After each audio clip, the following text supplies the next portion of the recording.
Fakulteta za strojništvo je v dolenjski prestolnici prisotna že 30-letja.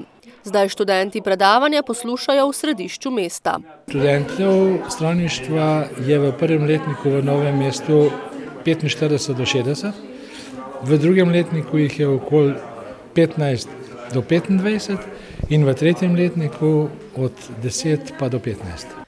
Zato je še toliko pomembnejše, da je fakulteti skupaj z občino uspelo najti prostore v Novem mestu.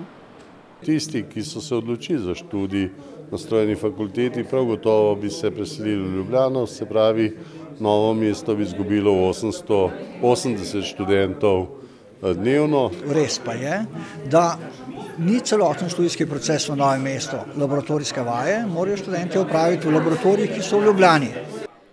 In študente tako na vaje vozijo v Ljubljano. Prednost študija v dislocirani enoti je predvsem v manjših skupinah, pravi duhovnik. Sploh niso prikrajšani, nasprotno, ker delajo v manjši skupini, je velika prednost prav za njih. In novomeški študenti dosegajo od 15 do 30% boljši uspeh kot njihovi ljubljanski kolegi, še dodaja duhovnik.